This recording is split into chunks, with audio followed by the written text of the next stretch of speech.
Hi, my name is Hillary and this is my tiny house. And today is Tiny House Tuesday, where I post a video about my tiny house, answering questions, showing you around in an attempt to make enough money to pay my aunt and uncle back for helping me build it. There's a whole playlist below with more information about the tiny house and more videos. Today I'm putting in a little less effort because I have been sick for 2 weeks. I don't know what's going on with me and my son, but we have been dealing with all kinds of sinus problems and I just don't feel up to doing a full tour or voiceover. So we're just gonna do it like this. And right now I'm sitting on my porch watching storms roll in. Let me show you. For those of you that don't know, I live in Oklahoma and here's a little tornado alley for you. We just had a huge rainstorm with a whole bunch of hail and that wall is moving out, but there's another one coming in behind it. So we're under a severe thunderstorm watch right now. And one of the questions I get all the time is, where will I go? Like, what do we do for bad weather in the tiny house? And the basic answer is we get the hell out of Dodge. If you don't know, the tiny house is just a shed that's been turned into a house. Let me show you the outside. So here's the outside of the tiny house. As you can tell, it's just a shed. There's some skirting along the edging so you can't see where it's tied down, but it has been professionally tied down underneath.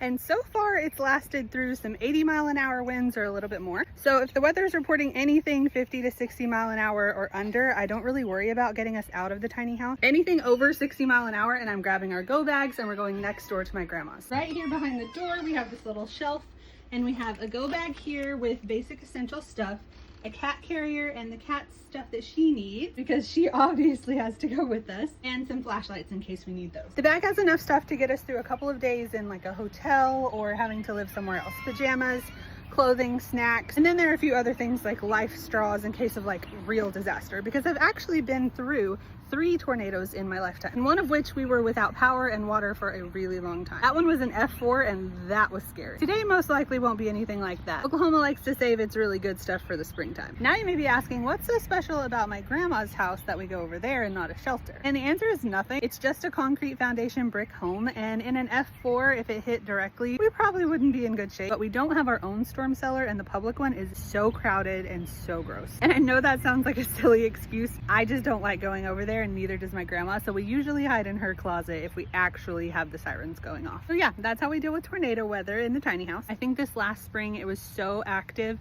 We were at my grandma's house like every other night and it was really annoying, but you just kind of have to get used to it in Oklahoma. It just is what it is. These clouds like this, I swear, are some of the most beautiful thing in the world. I mean, look at all those colors. I don't know what it is about it, but I love Oklahoma storm clouds. So yeah, if you stayed this long in the video, I appreciate you. Leave me your questions in the comments so I have more ideas for videos, and I'll see you next week.